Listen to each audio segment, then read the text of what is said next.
यज्ञ समर्पण भावे जीवन यज्ञ समर्पण समिधामय हि काया साधन भावे जीवन यज्ञ समर्पण. असू आम्ही सुखाने पत्थर पायातील, मंदिर उभविणे हेच आमुचे शील. अशा ध्येय प्रेरित राष्ट्रीय स्वयंसेवक संघाच्या जन्मशताब्दीनिमित्त मिलिंद रहाटगावकर मला जे जे भावते ते सर्व या यूट्यूब चॅनलवरून सादर होत आहे संघ प्रचारकांची जीवनकथा.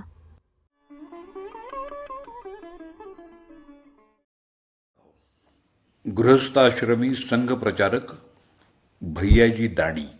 लेखिका शिल्पा भावे हिंगणेकर. अभिवाचन दत्ता सरदेशमुख. गृहस्थाश्रमी संघ प्रचारक भैयाजी दाणी.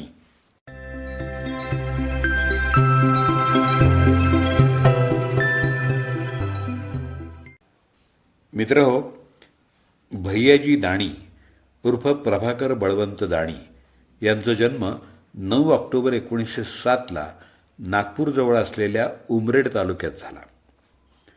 त्यांचे वडील बळवंत दाणी हे लोकमान्य टिळकांचे परमभक्त होते. परिणामी भैयाजींच्या मनात घरातूनच देशभक्तीचं बीज रोवलं गेलं. राष्ट्रीय स्वयंसेवक संघाच्या स्थापनेसाठी जी बैठक झाली होती त्या पहिल्या बैठकीत डॉक्टर हेडगेवार यांच्याबरोबर फक्त 17 जण उपस्थित होते. या मोजक्या मान्यवर लोकांमध्ये भैयाजींचा समावेश होता. त्यांचं घराणं वैभवसंपन्न होतं.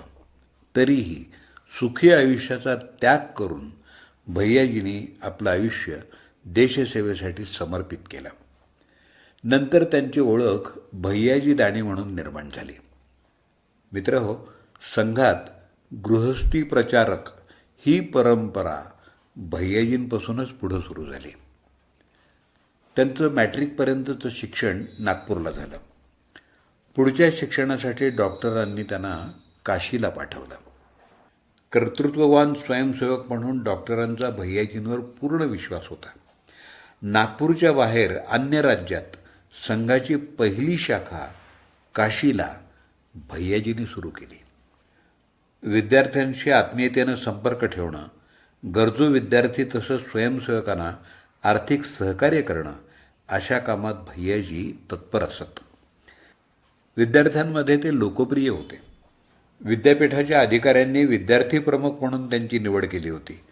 तिथले वसतिगृहाचे प्रमुख प्राध्यापक पुणतांबेकर यांचा स्वभाव करारी होता. रोखठोक बोलणं आणि कडक शिस्त यामुळं त्यांचा विद्यार्थ्यांवर वचक होता. रात्री 10 नंतर ते कोणालाही भेटत नसत. स्वयंसेवक आणि प्रचारक यांच्यासाठी आदर्श ठरावा असा एक प्रसंग सांगणं मला आवश्यक वाटतं. तो प्रसंग असा आहे, एकदा भैयाजी रात्री 10:30 वाजता प्राध्यापक पुणतांबेकरांकडे गेले. पुणतांबेकरांनी विचारलं, कोण आहे? भैयाजी म्हणाले, मी भैया दाणी. पुणतांबेकर म्हणाले, माझा नियम माहीत आहे ना, उद्या भेटा. भैयाजी म्हणाले, आज आणि आत्ताच भेटणं आवश्यक आहे. पुणतांबेकर म्हणाले, भेटणार नाही. भैयाजी म्हणाले, भेटल्याशिवाय जाणार नाही. तेव्हा पुणतांबेकरांनी दारातूनच विचारलं, सांगा काय काम आहे? भैयाजी म्हणाले, आज चला, मग सगळं सविस्तर सांगतो. पुणतांबेकर म्हणाले, इथंच सांगा. भैयाजी म्हणाले, नाही, इथं नाही सांगणार. मग पुणतांबेकर त्यांना खोलीत घेऊन गेले आणि मग भैयाजी शांतपणे म्हणाले, गावात हिंदू मुस्लिमांचा दंगा झाला. त्यात वसतिगृहातले 2 विद्यार्थी जखमी झालेत. त्यांना ताबडतोब रुग्णालयात नेणं अगत्याचं आहे. आपण ताबडतोब फोन करून ॲम्ब्युलन्स बोलवावी. भैयाजींचं हे बोलणं ऐकून पुणतांबेकरांचा राग मावळला. त्यांचे डोळेही पाणावले. ते म्हणाले, माझ्या या काटेकोर नियमांचा काय उपयोग? माझा विश्वासू विद्यार्थी प्रमुख इतक्या शांतपणे बोलतो आणि मी निष्कारण रागावतो? भैयाजींची समयसूचकता, शांतपणे कोणताही त्रागा न करता कर्तव्य पार पाडताना चिकाटी आणि जबाबदारीनं काम करण्याच्या पद्धतीमुळं अखेर पुणतांबेकर सरांना आपल्या स्वभावाला मुरड घालावी लागली. त्यानंतर भैयाजी दाणी आणि संघ स्वयंसेवकांना पुणतांबेकरांचं दार सदैव उघडं असे. याच विद्यापीठातले एक प्राध्यापक त्यावेळी अंगावर सूट आणि हातामध्ये टेनिसची रॅकेट अशा वेशात दिसत. भैयाजींमुळंच ते संघात येऊ लागले. ही घटना 1932 सालची आहे असा उल्लेख सापडतो. परंतु संघाशी दृढसंबंध प्रस्थापित झाले की व्यक्तीच्या जीवनात किती फरक पडतो ते या प्राध्यापकांच्या जीवन प्रवासातून आपल्याला दिसून येतं. मित्रहो, हे प्राध्यापक म्हणजेच श्रीयुत माधव सदाशिव गोळवलकर, संघाचे दुसरे सरसंघचालक श्री गुरुजी. काशीहून नागपूरला परतल्यानंतर भैयाजींनी कायद्याचं शिक्षण घेतलं. परंतु संघकार्य आणि शेती याच्यातच वेळ जात असल्यामुळं त्यांनी वकिली केली नाही. भैयाजींचा विवाह झाला. प्रपंचात अडकलेल्या माणसानं समाजकार्याला वाहून घेणं थोडं अवघडच असतं, पण भैयाजी याला अपवाद होते. त्यानंतर देशातली परिस्थिती पाहता श्री गुरुजींनी स्वयंसेवकांना बाहेर पडण्याचं आवाहन केलं. त्यावेळी बाहेर पडलेल्या भैयाजींना श्री गुरुजींनी मध्य भारतात पाठवलं. तिथं केवळ 3 वर्षातच भैयाजींनी मध्य भारताचा कायापालट केला. काम करताना येणाऱ्या अडचणी दूर करण्यात आणि स्वयंसेवकांना प्रोत्साहन देण्यात भैयाजींचा हातखंडा होता. काँग्रेस, कम्युनिस्ट, हिंदू महासभा अशा सर्व राजकीय पक्षातल्या व्यक्तींशी त्यांचे संबंध खूप चांगले होते. व्यापक जनसंपर्काचं कौशल्य असल्यामुळं भैयाजींना काहीजण मनांना जोडणारा पूल असं म्हणत असत. सुसंवादी आणि प्रसन्न स्वभाव त्यांच्या व्यक्तिमत्वाचा एक अविभाज्य भाग होता. ते ज्या बैठकीत असत त्या बैठकीत ताणतणावांना जणू प्रवेशबंदीच असायची. 1945 ते 1956 या काळात सरकार्यवाहपदाची जबाबदारी भैयाजींनी अत्यंत कुशलतेनं पार पाडली. हा काळ संघकार्यासाठी आणि देशासाठी कठीण होता. या काळात देश स्वतंत्र झाला आणि देशाची फाळणीसुद्धा झाली. गांधीजींच्या हत्येच्या खोट्या आरोपाखाली संघावर बंदी घातली गेली. त्यावेळी श्री गुरुजींना अटक करण्यात आली होती. अशावेळी स्वयंसेवकाचं मनोधैर्य टिकवून ठेवणं आणि संघकार्य सुरू ठेवणं हे महत्त्वाचं होतं. त्याचप्रमाणे बंदी उठल्यानंतर संघशाखांच्या कार्यपद्धतीवर स्वयंसेवकांचा विश्वास पुन्हा दृढ करण्यात सरकार्यवाह भैयाजींचं फार मोठं योगदान आहे.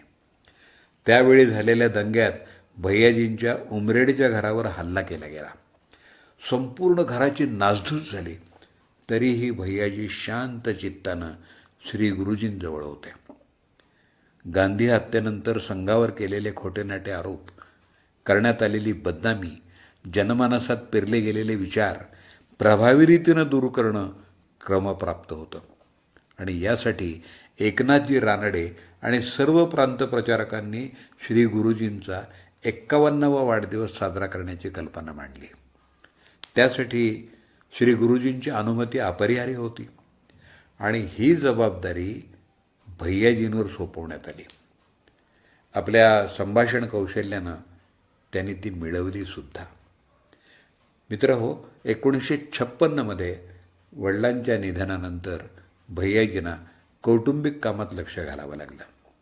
तेव्हा काही वर्ष सरकार्यवाहपदाची जबाबदारी एकनाथजी रानडे यांनी पार पाडली. परंतु नागपूरच्या नरकेसरी प्रकाशनाचं काम मात्र भैयाजींकडेच होतं. त्यानंतर श्री गुरुजींनी विवेकानंद शिला स्मारकाची जबाबदारी एकनाथजींनी दिली. 1962 ते 1965 सरकार्यवाहपदाची जबाबदारी पुन्हा भैयाजींकडे आली. याच दरम्यान त्यांना हृदयविकाराचा त्रास सुरू झाला. डॉक्टरांनी पूर्ण विश्रांती घेण्याचा सल्ला दिलेला असताना सुद्धा भैयाजी इंदूरच्या शिक्षा वर्गाला गेले. तिथंच त्यांची तब्येत खूपच बिघडली आणि शेवटच्या श्वासापर्यंत संघाशी एकनिष्ठ असणाऱ्या भैयाजींचं कार्यक्षेत्रातच 25 मे 1965ला वयाच्या 58व्या वर्षी देहावसान झालं. सक्रिय आणि प्रभावी प्रचारक म्हणून देशभर नावलौकिक असलेल्या भैयाजींचा त्यांच्या कुटुंबावरही फार मोठा प्रभाव होता. त्यांच्या निरलस, निरंतर आणि निस्वार्थ संघकार्याचं प्रतिबिंब त्यांच्या परिवारातल्या सदस्यांमध्ये उमटलेलं स्पष्टपणे दिसतं. त्यांचे चिरंजीव स्वर्गीय श्रीपाद दाणी हे सुद्धा रायपूरला संघाचे प्रचारक होते. संजय दाणी यांनी संघचालक म्हणून संघाचं काम केलं. त्यांचा नातू विनय दाणी भारतीय जनता पक्षाचा प्रभावी नेता आहे, तर पंतू राष्ट्रीय स्वयंसेवक संघाचा नगर स्तरावरचा सक्रिय कार्यकर्ता आहे. मित्रहो, 100 वर्षांपासून अविरल वाहणाऱ्या संघगंगेच्या प्रवाहाला आजचं सौष्ठव आणि सुदृढता प्रदान करणाऱ्या, लागोपाठ 4 पिढ्यांपासून संघकार्यावर अढळ निष्ठा ठेवणाऱ्या दाणी परिवारासारखे अनेक परिवार हेच या संघ गंगोत्रीचा गंगौघ होण्यामागचं रहस्य आहे आणि हे त्रिकालाबाधित सत्य आहे.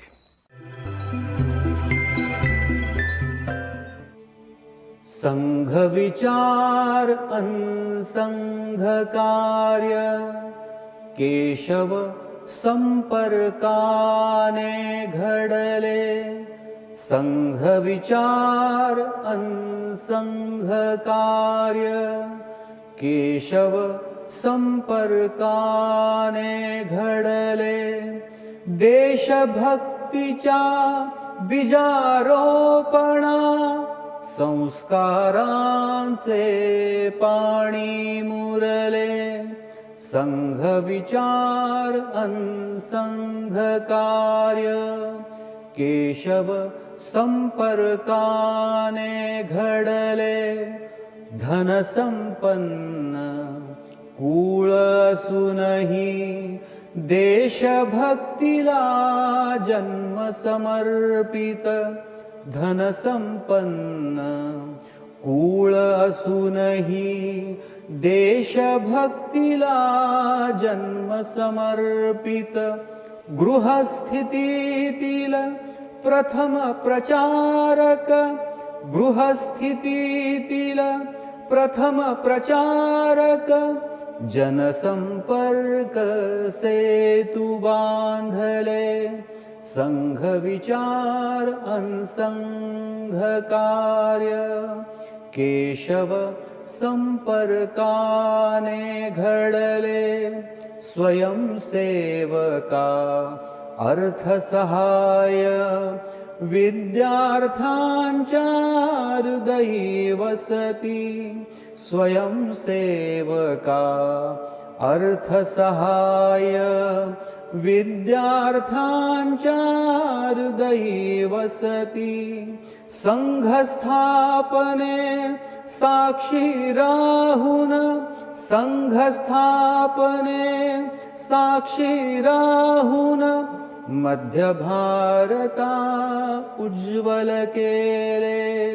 संघ विचार अनसंघ कार्य केशव संपर्काने घडले.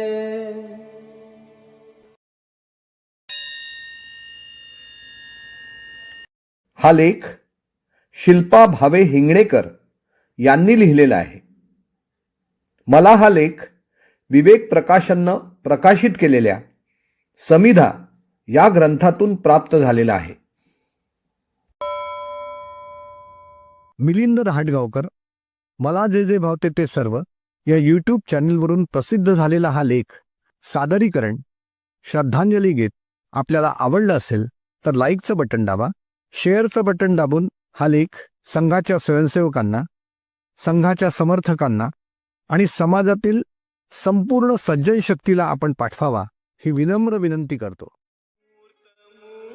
मूर्तिमंत तुझ समान हो दे, तुझ समान हो दे. येत शरण तव पदासी, देश काही विरमुदे, देश काही विरमुदे.